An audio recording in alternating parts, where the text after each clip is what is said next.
Hey guys, thanks for listening. I hope you enjoyed my first blog and got some useful information out of it. I'm going to try and keep these next blogs shorter and just touch on one subject at a time. And today I really wanted to talk about one of the major silent symptoms that a lot of MS patients face, if not all MS patients, to some degree or another, and that is physical fatigue. And it is not fatigue that you would feel after going to the gym or after, a good soccer match or a good hockey match or a good tennis match. It's not even the fatigue you would feel after running a marathon and when you just feel like you've gone all out and you can't take another step. It's not even that fatigue. It's totally different fatigue based on the neurological problem. And the reason the fatigue is so bad is because, like I mentioned before, messages are not being transmitted properly from the brain to whatever limb we're trying to move. And while doing so and us trying to move those limbs, a lot of outside symptoms appear, and those can be fatigue or spasticity or coordination issues. But the one that always stands out is fatigue. And an MS patient can be fatigued by doing absolutely nothing at all.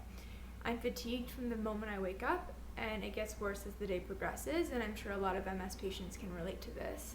It's fatiguing just to get up to go to the bathroom, and grabbing walls, taking a couple steps at most on my own, going to the kitchen to get a coffee, totally fatiguing. It is definitely one of the most debilitating symptoms that we face, and even people, MS patients that don't have the disability that I have, will still feel somewhat fatigued after doing exercise. And that fatigue often feels like very heaviness, a lot of heaviness in your limbs.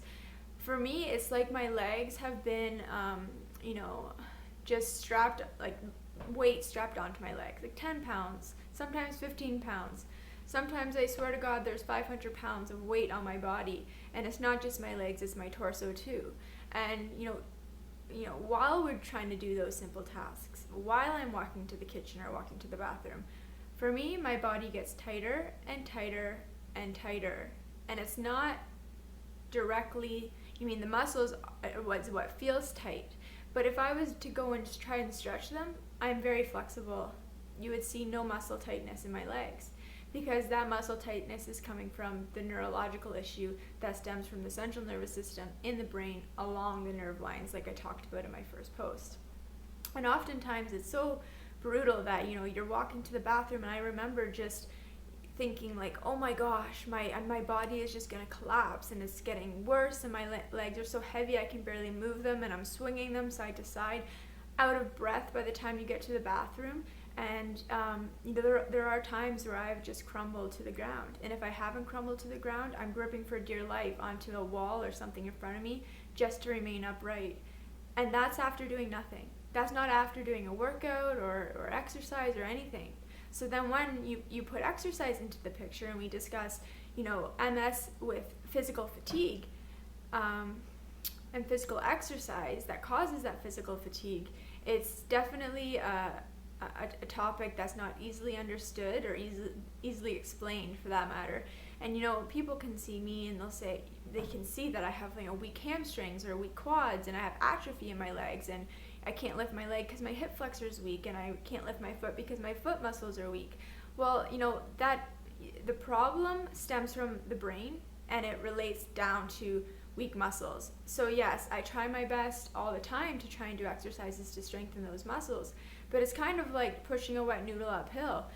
You try so hard, but if the nerve supply is not there from the brain to the muscle, and say your leg is only working on 5% nerve supply, and you can't even do the exercise, it's extremely hard to strengthen it.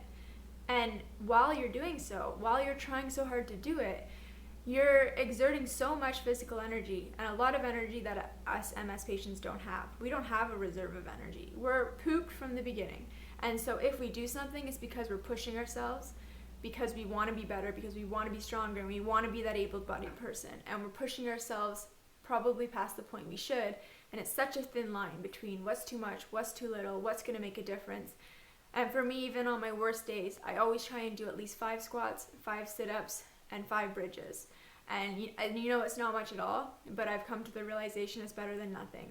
definitely not what I could do before when I'm used to doing, 100 push-ups before dryland hockey training and 50 squats and 60 squats and all that kind of stuff. It's definitely far from that. But when I see my body atrophying, I can't help but try to push myself. And definitely, there's not one time where I do it and don't feel totally fatigued after. We don't get that, I feel so much better after working out. No, it's like, I just need to go sleep for 3 hours. And for me, not sleep because insomnia is an issue, but lay down and we'll feel those muscles even tighter for days to come. So we have to be very careful with what we choose to do and choose to do it for the right reasons. And if we can't, we can't, and we have to recognize that. So I think for some people, it's hard to understand, and I totally get it. You see a lot of people and you just want to help them and you just want them to be stronger. But MS fatigue is certainly one of the most debilitating symptoms that any MS patient will face. And I think it's just really important to bring awareness to that issue, that it's not because we don't want to try, and it's not because of lack of effort, it's because of lack of ability and lack of message transmission from the brain to the muscles. So thanks for listening to this segment, and I'm going to be back soon talking about another one of the silent symptoms that a lot of MS patients face, and hope you tune in for that too. Thanks guys, bye for now.